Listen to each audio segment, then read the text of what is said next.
Okay, let's dive into a feeling pretty much all of us have experienced at some point. You get your first job, maybe you just started college, and you're actually doing a pretty decent job tracking your cash. No crazy shopping sprees, you haven't upgraded your phone in 2 years, so why does it feel like your bank account is draining faster than last month?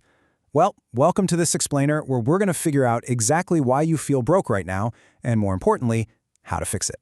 So you literally didn't buy anything extra. Where on earth did your money go? Let's look at a super common trap through the eyes of a really responsible student. Let's call him Alex. Now, Alex takes out a standard loan for tuition and grabs a basic starter credit card for textbooks and, let's be real, some late-night pizza. Everything seems totally fine. He's making his minimum payments every month like clockwork. But suddenly, out of nowhere, his leftover cash just completely vanishes. His budget is wrecked. Did Alex mess up here? Well, the good news is, no, he actually didn't. The bad news? A hidden force just kicked in. When you think of finance, you probably picture a bunch of guys in fancy suits staring at stock charts, right? But this sneaky, super quiet force is operating right in the background of the economy, and it's quietly jacking up Alex's credit card bills right under his nose. It literally makes loans more expensive, and honestly, it just inflates the cost of everyday life. And the craziest part about the whole thing, most young adults don't even notice it's happening until they are inexplicably totally out of cash. So what exactly is this invisible money drain? It's interest rates. Simply put, an interest rate is the cost of borrowing money from a bank. It's the literal price tag attached to the cash you are handed. When this rate goes up, borrowing gets more expensive. When it goes down, borrowing becomes cheaper. Now, I know that sounds super simple, right? But to really grasp how this quietly, slowly drains your bank account, we need to think about it a little differently. If you're a young adult just dipping your toes into the whole financial world, the absolute best way to think about this is like renting an apartment. But instead of renting a physical place to live, you are renting cash. Interest is essentially just the rent you pay to a bank for the privilege of using their money. You're holding on to it, so they charge you rent for the month. When interest rates go up across the economy, your rent for that cash goes up too. It really is that simple, and it's that direct. But here is the massive trap so many of us fall into. It is incredibly easy to just assume interest rates are, boring financial news meant for Wall Street traders or older folks buying giant mansions. But ignoring this force, that's a huge risk, because when the economic environment shifts, it comes directly for your wallet. Just look at the budget squeeze happening here. Let's pull up Alex's monthly budget. Before a rate hike, you've got a totally manageable loan payment, a normal credit card minimum, and plenty of fun money left over for the weekend. Awesome. But after a rate hike, Alex didn't buy a single new thing, yet suddenly that loan payment is fatter, the credit card bill is heavier, and that fun money? Zero. It's totally gone. A rate hike creates this budget squeeze that directly drains your everyday spending power and literally eats your leftover cash.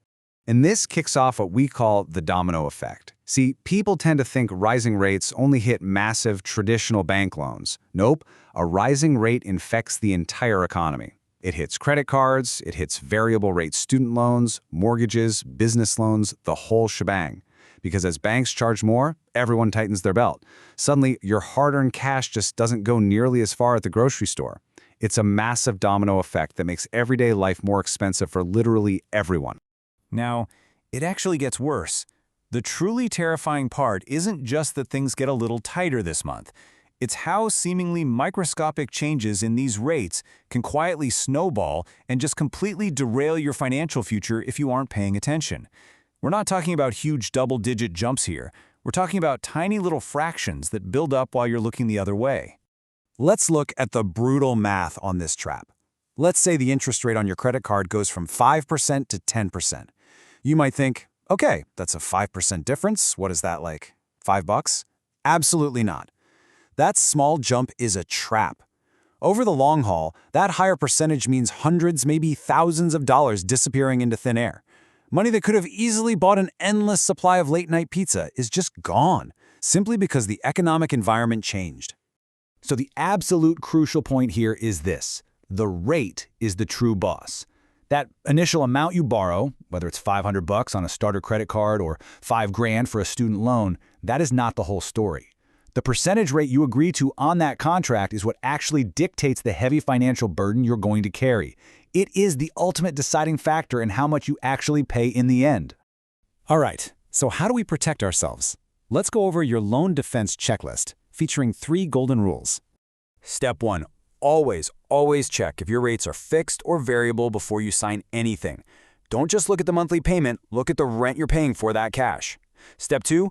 Avoid high-interest debt whenever humanly possible, and if you have it, aggressively pay it off.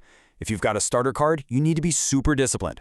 Prioritize paying off that starter card entirely every single month so that high rate never even gets a chance to bite you. And step 3, watch out for small rate increases. Actually read those boring notices your bank emails you, because as we just saw, those tiny hikes add up incredibly fast. Let's pull this all together into a rapid-fire executive study guide so you have a solid framework for your long-term financial safety. Remember, interest is literally just renting cash. When the rent goes up, your cash disappears.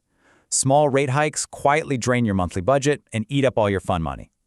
Because of that, you always have to check the contract rate first before you borrow. And finally, prioritize paying off high-interest debt immediately so your money actually stays yours. Keep these rules in your back pocket and you'll stay way ahead of the game. As we wrap up this explainer, I really want to leave you with one final, powerful thought. Will your money work for you or against you? Because that choice starts way before you sign on the dotted line. Now that you know exactly why loans can suddenly get so expensive, the power is totally back in your hands. You get to decide if you're going to let that hidden force drain your account or if you're going to be the boss of your own rates. If you want more simple, powerful insights to protect your financial future, definitely subscribe and join us for the next explainer. Keep learning and keep protecting your cash.